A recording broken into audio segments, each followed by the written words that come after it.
কালী অশান্তির ঘটনায় আইএসএফ নেত্রীকে গ্রেপ্তার করল পুলিশ। ভিডিওটি শেষ পর্যন্ত দেখুন। চ্যানেলে নতুন হলে সাবস্ক্রাইব করুন, পাশে থাকা বোতামটি বাজিয়ে দিন।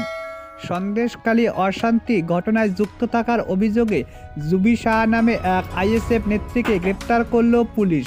শুক্রবার সকালেই তাকে নিউ টাউন ফ্ল্যাট থেকে গ্রেপ্তার করা হয়। এর আগে বৃহস্পতিবার রাত থেকেই তার ফ্ল্যাটের তল্লাশি চালায় বলে জানা গিয়েছে এমনটাই।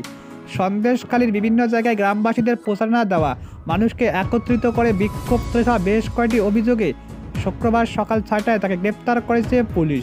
শুক্রবার তাকে বসিরহাট আদালতে হাজির করানোর কথা।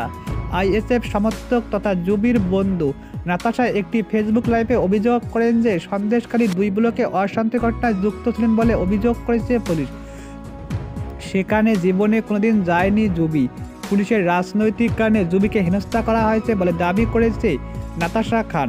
জানা গিয়েছে জুবি নওশাদ সিদ্দিক দলের রাজ্য কমিটির সদস্য। তাছাড়া তিনি মিড ডে মিল কর্মীর ইউনিয়ন অন্যতম সংগঠক। তার গ্রেপ্তারির নিন্দা করে এক বিবৃতি দিয়েছে গণতান্ত্রিক অধিকার রক্ষার সমিতি এফপিডিআর।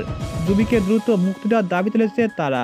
বৃহস্পতিবার সন্দেশখালী নিখোঁজ তৃণমূল নেতা শাহজাহান শেখ পুষ্পাদিনে গ্রেপ্তার করা হয়। বৃহস্পতিবার সকালে রাজ্য পুলিশের ইতিমধ্যে এডিজি দক্ষিণবঙ্গ সুপ্রতিম সরকার সাংবাদিক বৈঠক করে জানিয়ে দেয়, মিনাকা থানার বামনপুকুর এলাকা থেকে গ্রেপ্তার করা হয়েছে শাহজাহানকে। পুলিশ ইতিমধ্যে 14 দিনকে জেল হেফাজত নিয়েছে। বসিরহাট মহকুমা আদালত বিচারক 10 দিন পুলিশ হেফাজতে রাখার নির্দেশ দেয়।